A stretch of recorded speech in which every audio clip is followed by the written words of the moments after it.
Welcome to Ideas Pod, Raisina 2025, which we are doing with the Firstpost. And with me today is our special guest, Excellency Xavier Bettel, the Deputy Prime Minister of Luxembourg. Luxembourg is this beautiful small country, population 627,000 or somewhere around that, and half the population of this great country is international. It is a truly globalized country. And I think, of course, the strength has been the financial sector, integrated banking. That's what really helped you.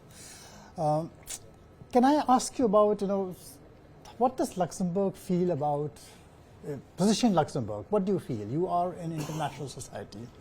What do you feel about the retreat of globalization, which is happening, and then post that, the rift which is appearing across the transatlantic, which is a deep divide, shattering the entire concept of globalization?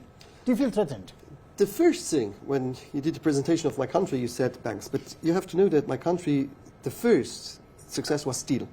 In fact, we discovered steel, and we had glorious years with the steel industry, but then we realized that steel won't be forever.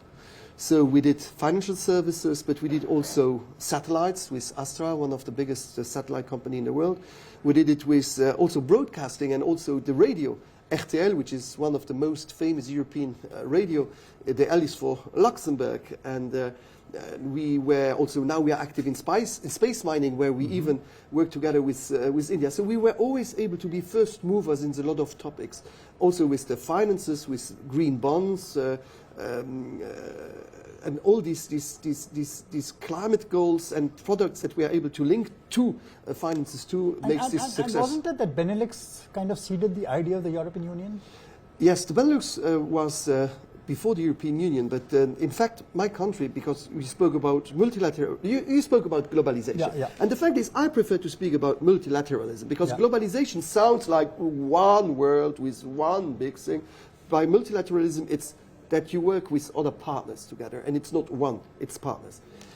So my country success is the multilateralism, because in the 19th century, a lot of Luxembourgers had to leave to migrate to the States because they were not able to have enough food, because we were an agriculture country before having this success story of the steel. And as you said also, 50% of the country are non-Luxembourgers. Yeah. And you said international. I like that, because in some countries they would say they are foreigners. We don't speak about foreigners. We speak about people living with us, but with an other citizenship or with an international citizenship. And so, what is the success of this country?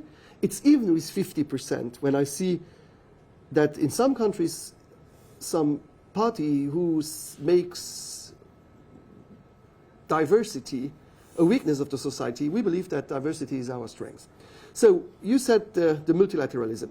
Yes, multilateralism it's difficult, because we see the UN is not working. We say that the international trade is not working, and we see that even the international agencies are in a situation now where we don't know how long they will be able to continue to work. So we have for the moment a crisis of the multilateralism. That's a fact. But I don't like the word globalization, because then I will already have people who will hate. The world is being chased on Twitter, and globalists are not very much like these days. So let's speak about multilateralism. No, so this is the success. Why I spoke about globalization. This is the success. And for example, now with the trade agreement we want with India, it's also when you speak about trade agreements and fair trade, it's an opportunity. And people just see bad things, because populists will just point out and to say that everything is bad. And we need to defend it. So I'm a defender of multilateralism. I'm a defender of having partners where it's not a win-lose situation, but a win-win situation. And with India, for example, we work a lot together on space, on health issues. But we could have more. I think you are the 36th or 37th trade partner of Luxembourg. And that's the reason why I was happy to be here and to have new contacts also. That's why we are happy to have you here. Yeah, that's usually what you say when you invite me, but when I'm leaving, you are even more happy usually. No, we'll not be happy. We'll get you back for Raisina time and time again. Thank you for the invitation. But we are worried about what's happening in Europe. And there are issues like, if you'd like to talk about the Draghi report and the future, the Draghi report also talks about some measures which will seem to be necessary, but there's a lot of opposition about them, particularly the ones related to the financial architecture, about unitary finance, making it one kind of more integrated banking system, one integrated financial system, and there seems a lot of pushback against it. Now, in this context, when Europe is also facing some headwinds, certainly from what is incidents across the Atlantic. I don't know if there's a stable, unstable, whatever it is. So in this situation, the kind of recommendations which have come on a better financial system for Europe at large, and which of course is a lot of the times with a country like Luxembourg really think that is the way to go on, which is the future. But when that kind of pushback starts coming, and you other times see what is happening across the Atlantic, is this going to be more difficult now, or is this a challenge which needs to be taken up? So it's a large question, but the fact is we need in fact to find the right balance between regulation and innovation. Also in finances. Yeah. If we have over-regulation, we are not attractive. I remember when we had the discussions about the Tobin tax. That was something where we said, should we have this special tax in Europe or not? We should also think as European continent. Is it in our interest that the financial places in Europe are weaker than London, which is not anymore the European Union, or that investors prefer to go to Hong Kong, to Dubai, to Singapore, or to London or Switzerland, instead of coming to the European Union. So we need always to find the right balance, and we should avoid over-regulation. And that's also the problem. Very often, we especially in financial sector, with the ESMA and others, we want to have regulations on regulations. And so this is also, and we have the last report also about this, the regulations in Europe, that it harms, in fact, the economy to have over-regulation. So it is important to have rules. It is important to have level playing fields. And but it's also important to think that the European continent should be competitive. When you speak about tax, usually when you speak about tax, it's just to raise. I never heard that we want to lower them altogether. It's always a raise. And I think it's important to keep that in the global world. And when we see the actors, and I just had a panel where we discussed, when we see, for example, in the AI sector, you have to choose for the moment between China or the United States. When you see your phone, you choose between Korean or Chinese or Americans. When you see Google or all these platforms, it's Americans. So where are the Europeans? So over-regulation is killing also innovation, and we need to find the right balance to innovate, but to regulate also. And when we had the GDPR, so the data protection rules, at the beginning everybody said, ooh, boo, boo, boo, boo, and now it's a standard. So we need to not over-regulate, but to have regulations, because we need to protect also people, but still being attractive.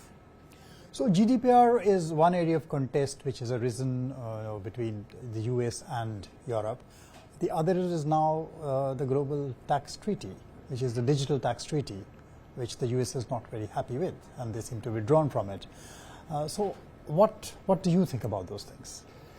I think, again, if the tax treaty means that everybody has to raise taxes because some others are too high and they still want to be competitive, I never heard that we want to go down on taxes. No, it's not about raising taxes. It's saying that your minimum, the lowest tax, there is the baseline. You I know this, but usually, compete with each other. But usually, it's never to get down with taxes. All the regulations that we have with taxes are usually to higher them because other countries are higher with them. I think it is important. I fully believe if all, especially on taxations, we should have what we have in the OCDE, so a larger, a world rule. I have no problems with world rules, but I don't want that the European continent is afterwards weaker compared to America, to Asia, to other or non-EU countries in Europe. We need to have level playing fields which are the same for everyone. There I fully agree. But if it's just to say that we want to have rules just for us, why should we punish ourselves and making us less competitive compared to other countries, because then we think we would sleep better? No, we should be competitive, and competitiveness is also taxation. It's a fact, we see it. Yeah, tax competition is also about lowering the taxes and, but and, not and only, creating not data only. habits. The fact is nowadays we have because we have a taxation dumping. So some people want really to go down, and this is difficult. How do you want to explain to your citizens when they have to pay taxes that other people are not paying taxes? First thing. The second thing is we have labor dumping also. We have rules in some countries where children and where really the salaries are so low that we have a labor. And then we have an environmental dumping. We have a climate dumping because we have strict rules on production, and this is nowadays you see that even some countries want to ease the rules because they say then we are less competitive.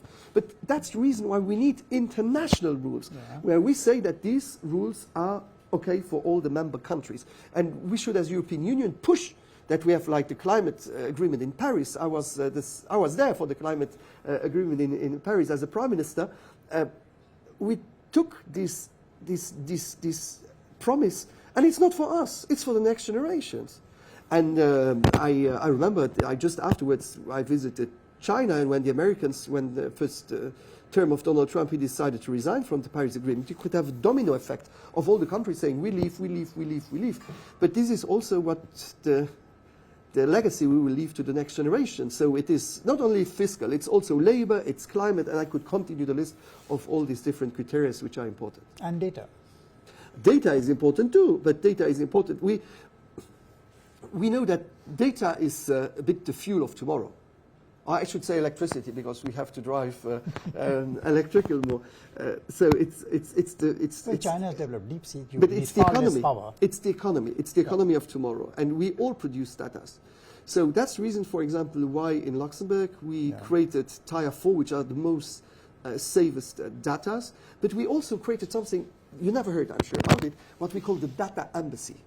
So that means, for example, when you have your data in a country where there is a threat from cyber attacks or from attacks from another country, you have in Luxembourg the possibility to have a data embassy where you can have a backup of all the data of your population, so that if there is an attack in your country or on your hard disk, if I would say, of your sovereign hard disk, that you have a backup in Luxembourg. With all the sovereignty rights and diplomatic rights from the Vienna Convention, this is something when I was Prime Minister I did in charge also of digitalization, and I'm very happy that we are able to innovate, but the digital is the energy of tomorrow, and we should also explain to people, because when you speak digital, you have to speak also about the AI and about these social impacts, because some jobs are not created yet, will be created tomorrow, but some jobs will disappear. It's a fact. Yeah. It's a fact. But we have to say it's an opportunity, and if we don't take this opportunity as Europe, then others will do it for us. So in say most of these things, whether it is the financial regulation or the financial system integration, Luxembourg is far ahead of the curve in many of these, and it's been very innovative, even on your ideas about how you think about data, which you explained about data embassy. You are very forward-looking. When you're small, you have to be better. No, my question is it frustrating then to be part of a union which moves so slowly on these things? No, I know. It's not frustrating, because I wouldn't be successful without the others. So sometimes what we have in Europe, it's that some countries do not want to move on. And we have to rule that as long not everybody's moving on, we cannot enter the plane to start to our destinations where we want to come. So maybe we should sometimes take the plane without them and leave them on the ground, and maybe they will have to take the bus and it will take longer to arrive at the goal. But we should also have projects where if one is not agreeing, we should doing it. Because if we as a European continent are not doing it, others will do it. And I don't want that Europe will be afterwards dependent on others. And you've also been talking about diplomacy, European diplomacy, saying that Europe should be taking a much more proactive role in peacemaking, global peacemaking. Yes, the fact is, I belong to the few leaders. I had contacts with President Zelensky and President Putin at the beginning of the war as a prime minister, because I wanted to have a chance of dialogue. Very often we speak about each other, but not to each other. And these forums here are the possibilities also to meet people that you are not able to see every day. I believe that diplomacy is always the first thing to do. Violence is never the right answer. I said when I had phone calls with President Putin, I told him, to start a war is easy, but to end the war, that's to show leadership. That's what you're That's finding. leadership, to end the war. Yeah. And I believe that Europe has a role, because you know, when I see what happened in the Second World War, and when you go, still today, you have Auschwitz, Birkenau, these places where millions of Jewish people, of gypsies, of disabled, of gay people were killed because they were different than the Nazi regime wanted them to be. And you have rooms full of hair, rooms full of glasses, rooms full of luggage, rooms full of shoes. And you have to know that every shoe was alive, every pair of shoes was alive.